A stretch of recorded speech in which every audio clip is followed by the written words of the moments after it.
7 vite pas mbylljes për shkak të dëmtimeve të shkaktuara nga tërmeti i vitit 2019, shtëpia Muzea Aleksandër Mojsiut, një herazi Muzeu Etnografik i Durrësit, ka hapur dyert mëngjesin e kësaj të njëjteje. Rihapja e godinës 2 katëshe me çardak, që i përket gjysmës së 2 të shekullit 19, është një lajm i mirë për qytetin bregdetar, pasi trashëgimisë së pasur kulturore i shtohet një tjetër sit i rëndësishëm historik që mund të vizitohet nga turistët e huaj. Në katin e parë të godinës janë ekspozuar 125 vepra të artistëve italian, dhuruar në shenjë respekti për piktorin e famshëm Ibrahim Kodra, ndërsa në katin e dytë, 2 dhoma janë dedikuar aktorit të famshëm Aleksandër Mojsiu, i cili ka kaluar disa vite të fëmijërisë aty, ndërsa në dhomat e tjera janë ekspozuar veshje popullore autentike të Shqipërisë së Mesme, ku një pjesë e kostumeve janë më shumë se 150 vjeçare, si dhe objekte të punuara në dru, bakër, alabastër e të tjerë nga artizanat e dikurshëm. Muzeu Etnografik vjen me një rijetëzim.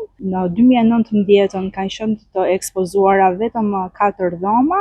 kurse sot jemi me plot 7 dhoma në interierin e katit të dytë dhe me një sallë shumë të madhe në interierin e katit të parë, ku përpos kësaj janë të ekspozuara dhe 125 vepra italiane të dhuruara në nder të artistit të madh Ibrahim Kodra. Pavioni është i ndarë në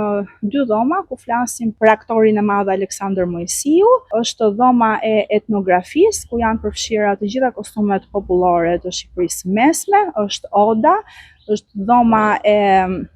artizanëve, gjithashtu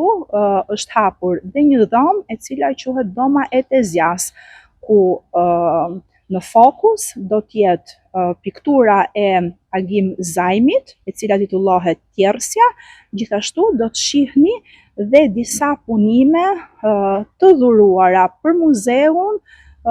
ku një familje dursake ka shkuar dhe ka kryer studimet në Turqi për tekstil mod. Pavarësisht rijetëzimit, një pjesë e veshjeve popullore vijojnë të jenë të pasistemuara brenda kornizave prej xhami, duke rrezikuar dëmtimin e mëtejshëm të tyre. Çdo objekt dhe çdo veshje ekspozuar në këtë muze janë dëshmi autentike së shkuarës, duke plotësuar kështu mozaikun kulturor të shekujve të kaluar. Pas rihapjes, pritet që Muzeu Etnografik të nisë të vizitohet nga turistët e huaj, nxënësit, por dhe vizitorët vendas që duan të mësojnë më shumë për historinë e qytetit të Durrësit.